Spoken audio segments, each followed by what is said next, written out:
O Comitê Central do MPLA encorajou o Executivo angolano a prosseguir com a implementação de medidas que visem o fomento do emprego e a aceleração da formalização do setor informal da economia. Reunido na última sexta-feira na sua terceira sessão ordinária, sob orientação do presidente do MPLA, João Lourenço, o Comitê Central recomendou ao Executivo a continuação do programa de reabilitação e construção de estradas em todo o território nacional, assim como a melhoria de infraestruturas de saneamento básico, fundamentalmente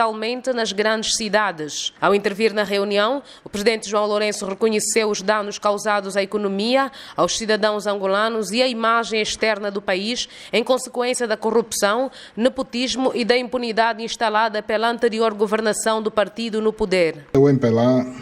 que reconhecendo os danos causados à economia, aos cidadãos angolanos e à imagem externa do país pela corrupção institucionalizada, pelo nepotismo e a impunidade, tem hoje a coragem e determinação de encabeçar a luta contra estes fenómenos negativos e a todos os títulos condenáveis. É evidente que a quebra do status quo,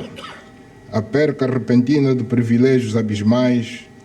que alguns pensam ser um direito divino inquestionável, tinha de criar resistência organizada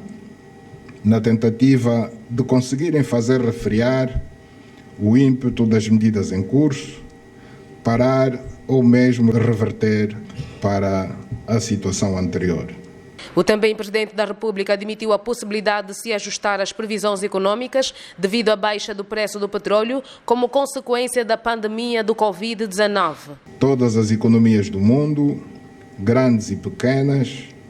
produtores e não produtores de petróleo, se ressentem e cresce a incerteza no futuro mais próximo. Nossas previsões devem ser repensadas, revistas e ajustadas a esta inesperada e desfavorável circunstância,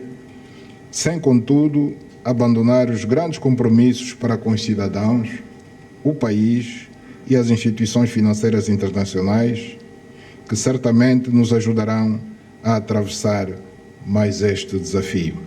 Por outro lado, João Lourenço reafirmou o compromisso com a realização das eleições autárquicas no país, logo que esteja criado o quadro legal para a sua efetização. Mesmo sem terem sido ainda convocadas, existe a expectativa de realização das eleições autárquicas, tão logo se reúnam algumas condições precedentes, entre as quais destaco como incontornável a aprovação do pacote legislativo autárquico. Num Estado democrático, não pode o chefe de Estado, que tem a competência de o fazer, convocar qualquer tipo de eleições, se não houver legislação de suporte, sobretudo quando se trata da criação de uma nova forma de poder no nosso país, o poder autárquico. Com relação a esta nova forma de poder, com exceção de uma leve referência a ele na Constituição, que fala da necessidade da sua institucionalização, foram aprovadas pela Assembleia Nacional, por iniciativa legislativa do Executivo, algumas leis que, no entanto, não completam ainda o pacote necessário e já presente à Casa das Leis, o Parlamento.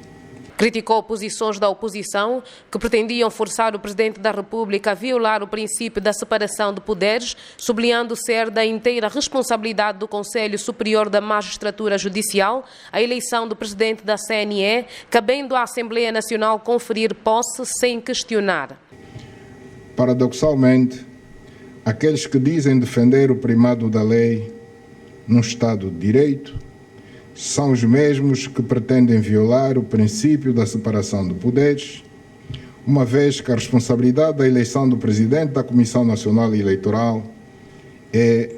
da exclusiva competência do Conselho Superior da Magistratura Judicial, mas há quem deliberadamente procura ignorar e violar este princípio. Sobre esta matéria, a única competência da Assembleia Nacional é a de conferir posse,